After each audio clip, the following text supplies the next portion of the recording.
I'm 33 years old, and I grew up alongside my younger brother Ethan, who's 30, in a home that looked perfectly normal to outsiders. But man, the dynamics inside were seriously messed up. Ethan was a miracle child, born after a tough pregnancy for Mom. He was frail for his first few years, constantly in and out of hospitals with breathing issues and infections. I spent a lot of my childhood parked in hospital waiting rooms. I get that having a sick kid is terrifying, but even after Ethan got better, my parents, especially Dad, kept treating him like he was fragile porcelain. Meanwhile, I was held to an impossible standard as the responsible older brother who was supposed to have it all together. Ethan could skip school. He needed rest. Ethan flunked a class. He's been through so much. Ethan broke something valuable. Don't be hard on him. From age 7, I was expected to ace school, never talk back, do chores, and basically act like a mini-adult. The double standards were absurd. I remember one high school incident when I got detention for tardiness and was grounded for a week. That same month, Ethan got caught ditching school to hang out at the mall, and my parents just had a chat with him. By 15, I started working in Dad's electrical business, not because I dreamed of being an electrician, but because it was the only way to get his approval or attention. And you know what? I got good at it. Really good. I soaked up everything about electrical work, staying late to watch Dad tackle complex jobs, studying manuals, and watching online tutorials to learn more. Ethan, though. He stayed Ethan. He was clever when he felt like it, but he had no drive. He could charm anyone with his poor, sick kid act, which he never outgrew. He tried college for 2 semesters, dropped out because it was too much, started a failed online store selling cheap junk, then tried day trading and lost a chunk of Dad's money. Yet I was still the one getting lectures about supporting your brother, and family comes first. I won't lie. It stirred up a weird mix of resentment and duty. I loved Ethan because he was my brother, but being around him was exhausting. We were polar opposites. I was the serious, diligent one who valued keeping my word and doing things right. He was the carefree one who dodged consequences and thought rules didn't apply to him. Dad's business was steady. Basic residential electrical work, some small commercial jobs, nothing flashy, but it paid the bills. I saw its potential, though. When I wasn't on the job, I was researching new tech, smart home systems, security setups. Dad was old-fashioned, sticking to his tried-and-true methods, but I pushed to modernize and take on bigger projects. The weird part? Even when I landed new clients or nailed major jobs, Dad found ways to praise Ethan. Your brother's charisma really helps with clients. He answered the phone sometimes. Ethan's got great ideas for the business. He suggested a website in 2020. In 2020, I moved out as soon as I could afford it, renting a place 20 minutes from my parents' house, close enough to help with the business, far enough for some breathing room. I thought I was doing all right. My own place, decent money, learning new skills. I even started thinking about getting my master electrician license and maybe starting my own company someday. I met Claire, a 29-year-old property manager, 6 years ago on a big rewiring job at some fancy downtown apartments. The first time I saw her, she was chewing out some HVAC guys for shoddy work, diving into technical details about why their setup wasn't up to code. I thought, wow, she actually knows her stuff. Most property managers I'd met just wanted things done fast and cheap, but Claire was different. She'd studied the electrical codes and knew exactly what she wanted. For the first few weeks, she'd stop by to check our work, not in a nitpicky way, but because she genuinely wanted to understand the process. I started timing my lunch breaks to coincide with her visits. We'd talk about the job at first, then other stuff. She told me about growing up with her dad, a general contractor, and learning the trade by helping him on jobs. I shared my dreams of upgrading Dad's business and branching into bigger commercial projects. She was easy to talk to, you know? I could vent about my family drama, and she got it. Her brother was the golden child, too, a hotshot lawyer who could do no wrong. We laughed about starting a club for overlooked siblings. After we finished the apartment job, I thought that was it.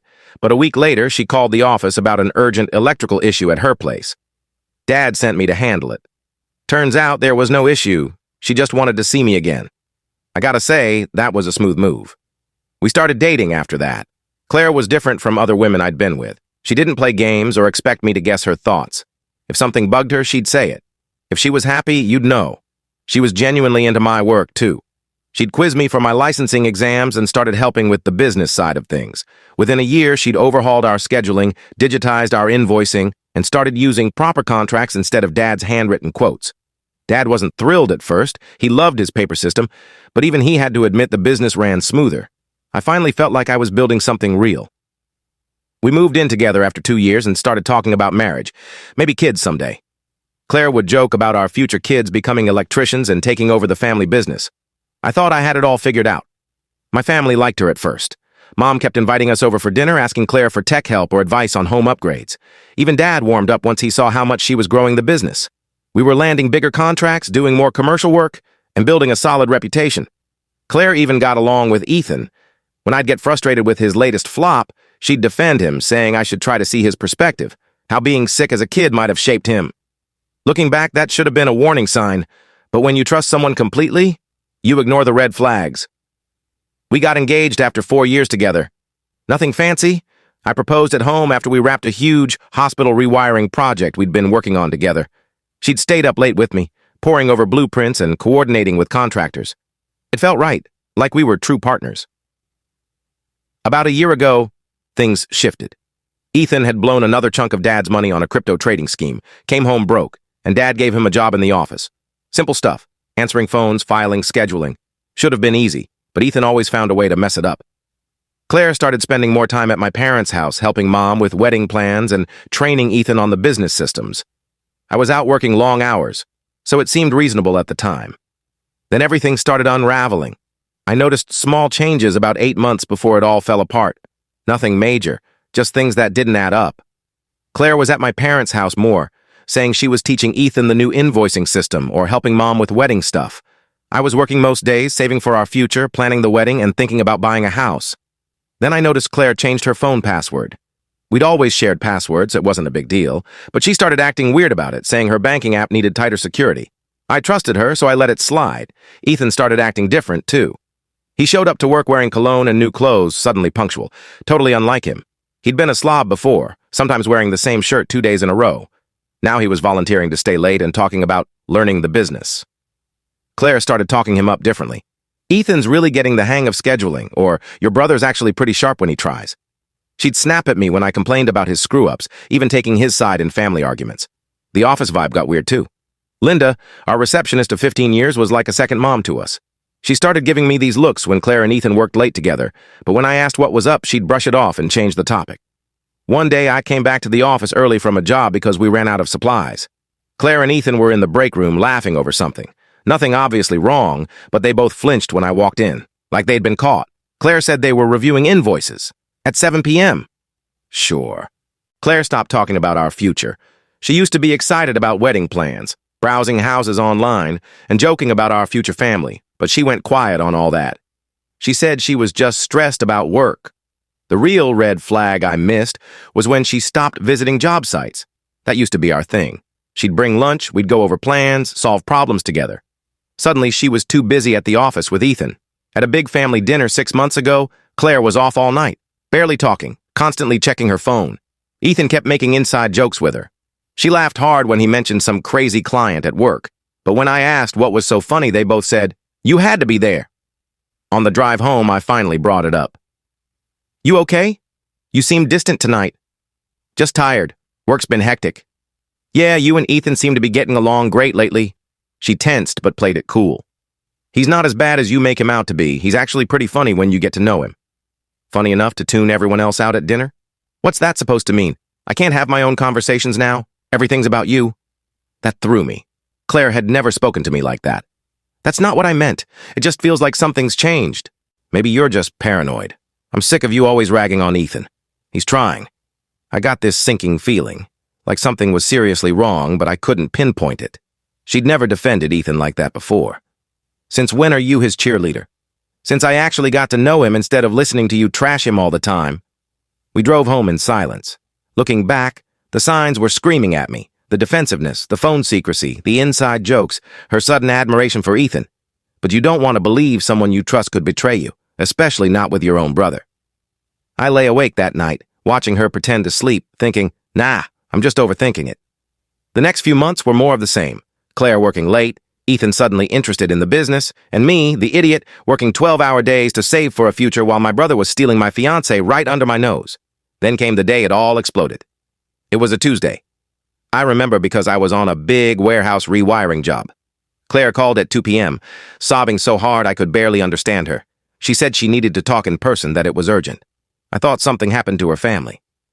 I told my crew I had an emergency and raced home. She was in her car in our driveway, clutching the steering wheel like it was her lifeline. She wouldn't come inside. I slid into the passenger seat, waiting for her to speak. "I'm pregnant," she said. For a moment, I felt pure joy. We talked about kids after the wedding, and now it was happening. I started rambling about how we'd make it work, maybe move up the wedding. She kept crying. "There's more," she choked out. "It might not be yours." My world stopped. My brain couldn't process it like I needed her to repeat it to be sure. "Might not be mine." My voice sounded foreign. "Who else could it be?" I froze. It all clicked. The late nights, the phone secrecy, the weird vibe when I mentioned Ethan. "No." I stared at her, waiting for her to say I was wrong. She didn't. "It's not him," she whispered. My hands balled into fists. "Claire, tell me it's not Ethan." She made a broken sound. "It wasn't supposed to happen." I let out a bitter laugh, no humor in it. "Oh, you just accidentally ended up in my brother's bed." "It wasn't like that," she said quickly. "It was one time." I cut her off. "One time?" My head was throbbing. "Tell me the truth." Silence. "How long?" Her voice shook. 3 months, maybe 4. I had to grip my knees to stay steady. "Does he know?" She nodded. "I told him yesterday. That's when I knew I had to tell you." I stared at her like she expected me to be grateful she finally came clean. I got out of the car. I needed air. She followed, trying to explain it wasn't planned, how guilty they felt, how they'd ended it weeks ago. All I could think about was them laughing in the break room during those late-night work sessions. "Were you ever going to tell me if you weren't pregnant?" She didn't answer. That said it all. I jumped in my truck and drove to my parents' house. Ethan was in the office, screwing around as usual. When he saw my face, he knew I knew. "Look, man, I can explain." I don't remember what happened next. It's a blur. But I do remember him on the floor, blood pouring from his nose. Dad and 2 employees pulled me off him. Ethan started yelling about how I was unhinged, how Claire came on to him first, how they were in love. In love. My brother, who watched me plan a life with this woman, sat through family dinners knowing what he was doing. Dad stepped in, trying to calm things down, saying we'd handle it like adults. Then Ethan dropped the next bomb. "She's carrying my kid. You can't just ignore that." Dad's face went pale. He didn't know that part yet. Mom started sobbing. Linda grabbed her bag and walked out. I later learned she quit that day, saying she couldn't work for people like them. I looked at Dad and said, "He's your problem now. I'm done." Dad tried to stop me. "Son, wait. We can sort this out. Family's family." I told him Ethan stopped being my family the moment he touched my fiancée. I walked out and haven't been back since. When I got home, Claire was on the couch, crying, her bags packed. "I never meant to hurt you," she said. "It got complicated." I told her she had 24 hours to get her stuff and leave. I didn't care where she went. "Block my number, forget my address." "What about the baby?" she asked. "Better hope it's Ethan's, because if it's mine, we're doing a DNA test and handling it through lawyers." She tried to say more, but I walked away. I drove to my friend Jake's place and crashed there for a few days while she moved out. I stayed at Jake's for about a week, phone off, just trying to process everything. Jake's a solid guy, didn't try to fix things, just let me stay. When I finally turned my phone back on, I had dozens of missed calls, mostly from my parents, some from Claire, a few from Ethan. The nerve of that guy. I only listened to Mom's voicemails. She was crying, begging me to talk to Dad, who said he had a solution. I should have known it'd be manipulative garbage, but I went anyway because Mom sounded so broken. Walking into their house felt surreal. Everyone was in the living room. Mom looked like she hadn't slept in days. Dad sat in his usual recliner, all serious, like he was about to give a sermon. Ethan was there, sporting a nice bruised nose. I won't lie, that felt good to see. Dad cleared his throat and hit me with, "Son, I've been thinking about how to fix this for everyone. Since you're not willing to work things out with Claire and given her situation, I think it makes sense for her and Ethan to get married." I laughed, actually laughed in his face, but he kept going. "And since they're starting a family, I think Ethan should take over the business. With Claire's office skills and Ethan learning the trade, they could." "Ethan learning the trade?" Cut him off. "He can't even wire a basic outlet without someone holding his hand." Dad gave me that look he gets when interrupted. "Watch your tone. Your brother's shown real interest in learning." I lost it, laughing again. But it was that unhinged laugh when something's so messed up you can't process it. "Let me get this straight," I said. "You want me to train the brother who slept with my fiancée to run the business I helped build while they're married and raising a kid that might be mine? Are you out of your mind?" Mom started crying harder. Ethan stared at the floor like a coward. Dad played his final card. This business is still in my name. If you won't help your brother, maybe you should find another job." That's when it hit me. All my years of hard work, the clients I brought in, the reputation I built, meant nothing compared to Ethan's latest screw-up. I got up and headed for the door. Mom tried to stop me, but I just said, "I'm done. Good luck with your new dream team." Ethan finally spoke. "Man, wait."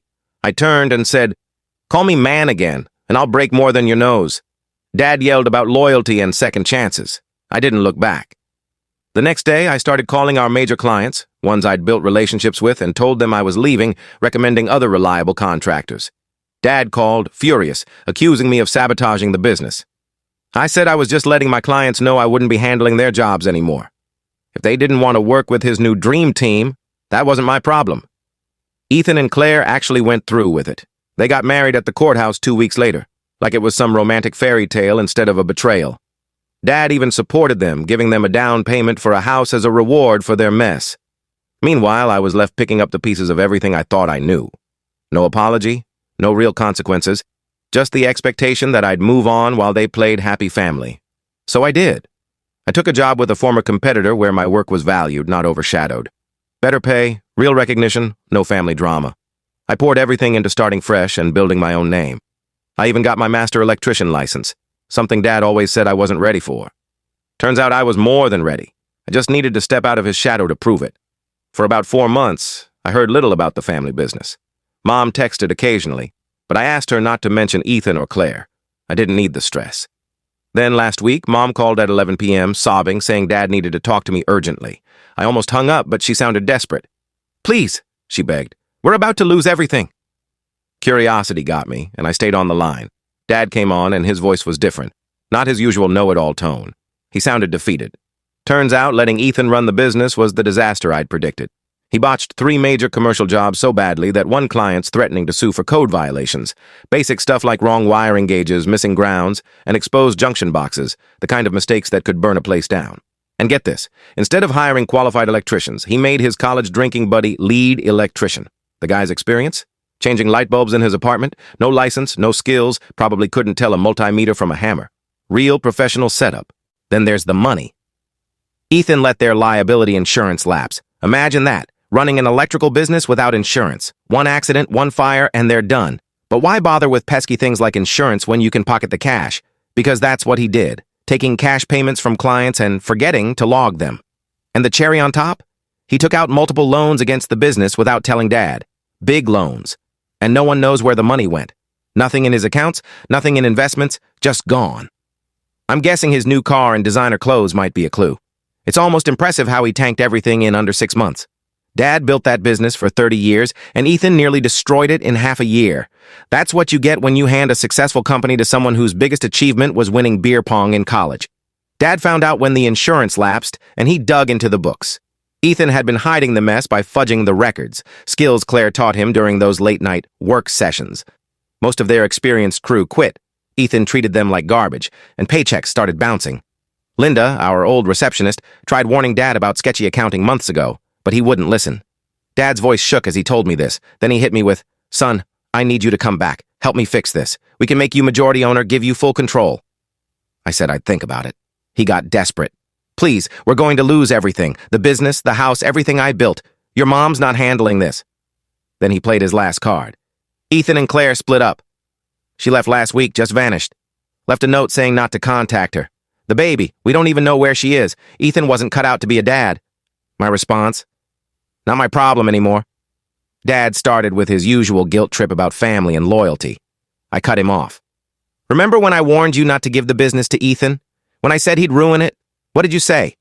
Family's family." "Well, this is your family's mess now," Mom called back, crying about how they might be homeless soon. That hit hard. Mom didn't deserve this. She's the only one who's tried to hold the family together, never picking sides, even when she should have. I told her she could stay with me anytime. Just her, not Dad, not Ethan. "I can't leave your father," she said. I sighed. "Then that's your choice, Mom. But my door's only open for you." It hurt, knowing she'd never take me up on it. A few days later, Claire texted me.